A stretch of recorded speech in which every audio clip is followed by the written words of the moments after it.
Hello students, आज का topic general organic chemistry का आइसोमेरिज्म समावयवता। आइसोमेरिज्म किसे कहते हैं? ऑर्गेनिक कंपाउंड के अंतर्गत जब दो या दो से अधिक ऑर्गेनिक कंपाउंड के मॉलिक्यूलर फार्मूला सेम और स्ट्रक्चरल फार्मूला या किसी भी प्रकार से उनके स्ट्रक्चर में अगर डिफरेंस आता है, अंतर आता है, तो वे एक दूसरे के आइसोमर या समावयवी और ये घटना समावयवता कहलाती है। समावयवता दो प्रकार की होती है। नंबर 1 संरचनात्मक या स्ट्रक्चरल और नंबर 2 त्रिविम या स्टीरियो आइसोमेरिज्म या 3D आइसोमेरिज्म जिसे बोल देते हैं। यहाँ पर ओरिएंटेशन अर्थात विन्यास में अंतर होता है। संरचनात्मक या स्ट्रक्चरल आइसोमेरिज्म तब डेवलप होती है जब मॉलिक्यूल के मॉलिक्यूलर फार्मूला तो सेम हो, लेकिन उनके बॉन्ड स्ट्रक्चर या किसी भी प्रकार से उनके स्ट्रक्चर में डिफ्रेंशिएशन अर्थात अलगाव या बदलाव आता है, तब उत्पन्न होने वाली समावयवता हमारी स्ट्रक्चरल आइसोमेरिज्म। ये स्ट्रक्चरल आइसोमेरिज्म निम्नलिखित प्रकार की होती है। नंबर 1 स्थान, नंबर 2 श्रृंखला, नंबर 3 क्रियात्मक, नंबर 4 मध्यावयवता, नंबर 5 चलावयवता और नंबर 6 चक्रीय श्रृंखला।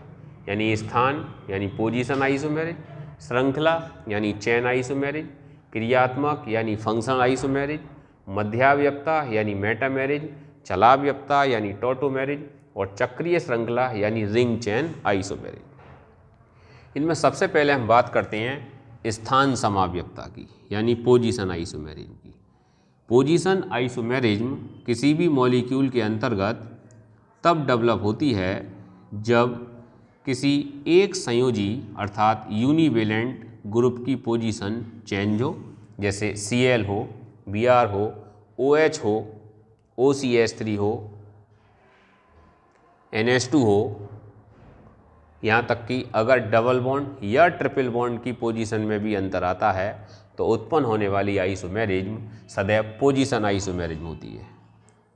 और CH3 bond CH2 bond CH2Cl, यहाँ पर ध्यान से देखो तो इनकी पोजीशन में चेंज आया, इसकी पोजीशन 2 और इसकी पोजीशन 1, फलस्वरूप पोजीशन आइसोमेरिज्म।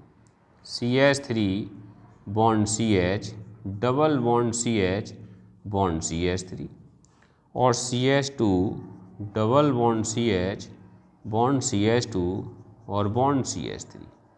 यहाँ ध्यान से देखो तो डबल बॉन्ड की पोजीशन में चेंज आया, ये ब्यूट-टूइन है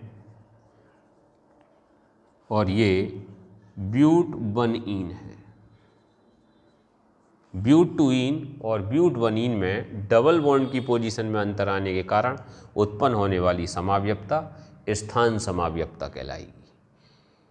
अगली समावयवता की ओर चलते हैं। दूसरी समावयवता हमारी चेन आइसोमेरिज्म। चेन आइसोमेरिज्म में क्या होता है कि इस प्रकार की आइसोमेरिज्म तब डेवलप होती है जब मॉलिक्यूल की चेन की लेंथ में अंतर आ जाता है। फॉर एग्जाम्पल जैसे CH3 bond CH2 bond CH2 bond CH2 bond CH3 और CH3 bond CH3 bond CH bond CH2 और बॉन्ड CH3। यहाँ चेन में देखें तो 1 2 3 4 5 कार्बन की चेन है, नाम होगा इसका पेंटेन। जबकि यहाँ देखें तो 1 2 3 4 कार्बन है, 2 पर मिथाइल है तो 2 मिथाइल और अब ये रह गई ब्यूटेन, 2 मिथाइल ब्यूटेन। तो ऐसी कंडीशन में इनके मॉलिक्यूलर फार्मूला C5H12 भी हैं, लेकिन एक की रिंग के अंतर्गत 5 कार्बन और एक की चेन के अंतर्गत 4 कार्बन है। इसलिए उत्पन्न होने वाली आइसोमेरिज्म जो होगी वो हो जाएगी तुम्हारी चेन आइसोमेरिज्म अर्थात श्रृंखला समावयवता। इसके बाद अगली समाव्यक्ता का नंबर आता है जिसका नाम है क्रियात्मक समाव्यक्ता अर्थात फंक्शनल आइसोमेरिज्म। फंक्शनल आइसोमेरिज्म तब डेवलप होती है जब दो मॉलिक्यूल के मॉलिक्यूलर फार्मूला एक जैसे और उनके स्ट्रक्चरल फार्मूले में अंतर फंक्शनल ग्रुप अलग अलग होने की वजह से आता है। तब उत्पन्न होने वाली समाव्यक्ता फंक्शनल समाव्यक्ता या फंक्शनल आइसोमेरिज्म कहलाती है।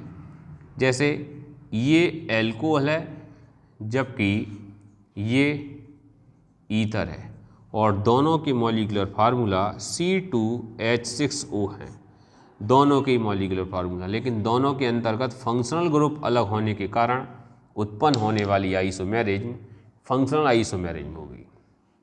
इसके अलावा बॉन्ड CHO और बॉन्ड C डबल बॉन्डो, बॉन्ड C डबल बॉन्डो बॉन्ड OH और बॉन्ड C डबल बॉन्डो और बॉन्डो और बॉन्ड CN और बॉन्ड NC, ये और फंक्शनल ग्रुप हैं जो एक दूसरे के साथ फंक्शनल आइसोमेरिज्म शो करते हैं अगर इनके कंपाउंड में नंबर ऑफ कार्बन बराबर हों तो। वैसे बड़ा सरल सा है कि कौन फंक्शनल ग्रुप किसका फंक्शनल आइसोमर होगा, ये थोड़ा सा टेक्निकल है कि जिन दो फंक्शनल ग्रुप के अंतर्गत हाइड्रोजन एटम का अंतर होता है, जैसे CHO और CO में H है, H हटाते ही ये कीटोन बन जाएगा और इसमें H लगाते ही ये एल्डिहाइड बन जाएगा। इसी प्रकार से इससे H हटाएं तो ये एस्टर बन जाएगा और इसमें H लगाएं तो ये एसिड बन जाएगा। अर्थात जिन फंक्शनल ग्रुप में, यही एल्कोहल और ईथर में, जिन फंक्शनल ग्रुप में हाइड्रोजन एटम का डिफरेंस होता है वो सदैव एक दूसरे के फंक्शनल आइसोमर होंगे। इसके अलावा अगर दोनों एटम एक जैसे ही हैं, फॉर एग्जाम्पल साइनाइड और आइसोसाइनाइड, तो इनका एक दूसरे के साथ फंक्शनल आइसोमर होना निश्चित है ही है। इस तरीके से फंक्शनल आइसोमेरिज्म को हम आसानी से पहचान सकते हैं। बस यहाँ ध्यान रखना है कि जिन ग्रुप के अंतर्गत H एटम का अंतर होता है वो ग्रुप सदैव एक दूसरे के फंक्शनल ग्रुप होते हैं निश्चित रूप से। अगली आइसोमेरिज्म की बात करें तो ये मध्यावयवता है अर्थात मेटामेरिज्म। मेटामेरिज्म समझने से पहले हमें दो बात ध्यान रखनी है। नंबर एक, इसके अंतर्गत कोई बाईवेलेंट ग्रुप ही होना चाहिए, अर्थात मेटामेरिज्म वही फंक्शनल ग्रुप शो करते हैं जो बाईवेलेंट हों, अर्थात दो ओर से जुड़ना जानते हों, अर्थात द्विसंयोजी हों। साथ ही साथ बाईवेलेंट ग्रुप के साथ दोनों ओर जुड़े एल्किल समूह डिफरेंट होने चाहिए, डिफरेंट एल्किल ग्रुप। अगर बाईवेलेंट है और बाईवेलेंट होने के बाद उनके साथ जुड़े दोनों ग्रुप डिफरेंट एल्किल ग्रुप हैं तो उत्पन्न होने वाली आइसोमेरिज्म मेटामेरिज्म होगी। याद रखना कि मेटामेरिज्म जहाँ होगी वहाँ पोजीशन आइसोमेरिज्म नहीं होती और पोजीशन आइसोमेरिज्म से ये बहुत ज़्यादा कन्फ्यूजन करती है। तो मेटामेरिज्म ध्यान रखना बाईवेलेंट ग्रुप में ही होगी और सिंगल वेलेंट वाला होगा या सिंगल वैलेंसी ग्रुप होगा तो वो फंक्शनल आइसोमेरिज्म ही शो करेगा। मेटामेरिज्म में जैसे एग्जाम्पल लें CH3 बॉन्ड C डबल बॉन्डो bond CH2 bond CH2 bond CH3, CH3 bond CH2 bond C double बॉन्डो bond CH2 bond CH3 bivalent group है।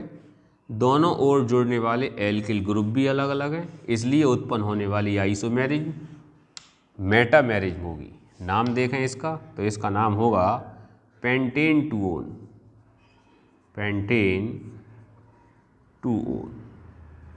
और इसका नाम देखें तो होगा पेंटेन 3 ओन। अब एक पेंटेन 2 ओन और एक पेंटेन 3 ओन, दोनों के नाम को देखकर 100% इसमें पोजीशन आइसोमेरिज्म दिखाई देती है। लेकिन हमारी जो दो रिक्वायरमेंट मेटामेरिज्म के लिए हैं, बाइवेलेंट ग्रुप और डिफरेंट एल्किल ग्रुप, जो दोनों यहाँ पर पूरी हो रही हैं, इसलिए यहाँ पर पोजीशन आइसोमेरिज्म ना होकर मेटामेरिज्म ही होगी। और इस बात का खूब अच्छे से ध्यान रखना कि मेटामेरिज्म और पोजीशन आइसोमेरिज्म दोनों अलग अलग हैं। अगली आइसोमेरिज्म आती है हमारी, जिसका नाम है टॉटोमेरिज्म या चलावयवता समावयवता। तो चलावयवता समावयवता या टॉटोमेरिज्म के अंतर्गत वास्तव में कोई दो कंपाउंड न होकर एक ही कंपाउंड होता है जो एक दूसरे के अंतर्गत दो स्ट्रक्चर में चेंज होता रहता है, एक किसी परमाणु के चलने के कारण। टॉटोमेरिज्म,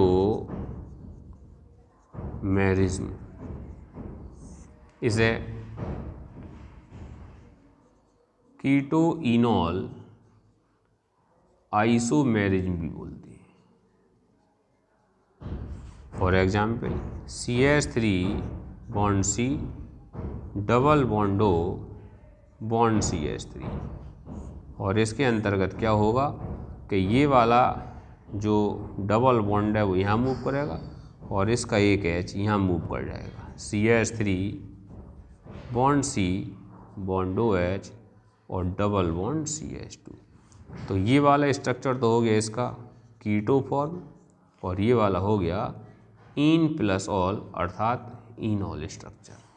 तो कीटो और इनॉल के अंतर्गत अगर तुम ध्यान से देखो तो कीटो फॉर्म और इनॉल फॉर्म एक दूसरे के अंतर्गत चेंज होती हैं तो हाइड्रोजन परमाणु के चलने के कारण, और हाइड्रोजन परमाणु के चलने के कारण कीटो रूप इनॉल में चेंज होता है और इनॉल रूप कीटो में चेंज होता है। इस प्रकार से जो भी आइसोमेरिज्म यहाँ पर डेवलप होती है हम उसको टॉटोमेरिज्म कहते हैं या चलावयवता कहते हैं, क्योंकि ये हाइड्रोजन एटम के चलने के कारण डेवलप हुई है। चलावयवता समावयवता ध्यान रखना, कीटो इनॉल आइसोमेरिज्म भी इसे कहते हैं। अगली आइसोमेरिज्म जो हमारी आती है उस आइसोमेरिज्म का नाम है चेन रिंग आइसोमेरिज्म या रिंग चेन आइसोमेरिज्म। इस आइसोमेरिज्म के अंतर्गत एक कंपाउंड कोई साइक्लिक होगा, जैसे ये ले लिया साइक्लो ब्यूटेन, और एक कंपाउंड हमने ओपन चेन वाला ले लिया। दोनों के मॉलिक्यूलर स्ट्रक्चर देखो तो C4H8 आते हैं, लेकिन C4H8 में एक रिंग के स्ट्रक्चर के रूप में और एक ओपन चेन के रूप में। तो ऐसी कंडीशन में अच्छा इसका नाम ब्यूटूइन होगा। तो ऐसी कंडीशन में दोनों ही के स्ट्रक्चर अलग अलग है, एक साइक्लिक स्ट्रक्चर है और एक ओपन स्ट्रक्चर है, लेकिन दोनों के मॉलिक्यूलर फार्मूले एक जैसे हैं। इस प्रकार जो भी आइसोमेरिज्म डेवलप होती है हम उसी को रिंग चेन आइसोमेरिज्म कहते हैं।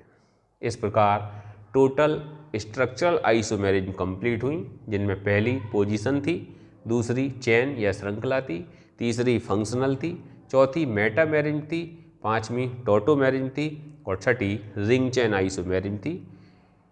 त्रिविम समावयवता या इसका टॉपिक अगली वीडियो में लेते हैं। इस वीडियो में इनसे संबंधित किसी भी प्रकार की दिक्कत होती है तो कमेंट करके पूछ सकते हो। अगर वीडियो पसंद आई हो तो लाइक, शेयर और सब्सक्राइब करना ना भूलें। Thank you.